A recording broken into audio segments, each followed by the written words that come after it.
OG movie నిన్న ప్రపంచవ్యాప్తంగా premier షోలు అయితే వేశారు. ఓజీ మూవీ మనం చూడాలి అనుకుంటే మాత్రం పవన్ కళ్యాణ్ గారి లుక్స్ అండ్ ఆయన వేరే విజృంభణ చూడాలనుకుంటే మూవీకి మాత్రం 3 or 4 టైమ్స్ కన్ఫర్మ్గా పవన్ కళ్యాణ్ ఫ్యాన్స్ అయితే చూడొచ్చు. ఎందుకంటే మూవీలో చాలా స్టైలిష్గా ఉంటారు. అలాగే మూవీలో మెయిన్ హైలైట్స్ తనని ఇంట్రొడ్యూస్ చేసే విధానం సుజిత్కి హ్యాట్సప్ చెప్పొచ్చు. నిజంగా సుజిత్ గారు ఎంత స్టైలిష్గా ఒక ఫ్యాన్ అనుకున్నది ఒక ఫ్యాన్ ఎలా ఆలోచిస్తాడో అదే విధంగా సుజిత్ గారు అయితే ఆలోచించారు. మెయిన్ మూవీకి బాగా ప్లస్ పాయింట్ తమన్ గారి యొక్క బ్యాక్గ్రౌండ్ మ్యూజిక్ వింటూ ఉంటే ఆకాశంలో మనం వ్యవహరిస్తున్నట్టు ఉంటుంది అనమాట. చాలా చాలా చాలా బాగుంటాడు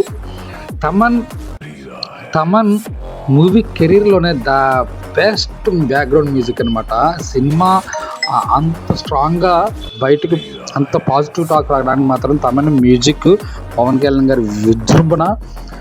మూవీలో మెయిన్ ప్లస్ పాయింట్ చూసుకుంటే పవన్ కళ్యాణ్ ఇంట్రడక్షన్ అయితే మాత్రం ఎక్కడ కూడా మనకి అబ్బా ఫ్యాన్స్ గోల పెట్టేటట్టు ఉంటుంది. అలాగే ఇంటర్వెల్ ముందు వచ్చే సీన్, అలాగే ఇంటర్వెల్ తర్వాత ఏంటంటే ఆ పోలీస్ స్టేషన్లోను ఆయన విజృంభణ పెర్ఫార్మెన్స్ ఉంటుంది. ఆ పోలీస్ స్టేషన్లోను అక్కడ నుంచి మూవీ మంచి హైప్కి వెళ్తుంది అనుకుంటే అక్కడ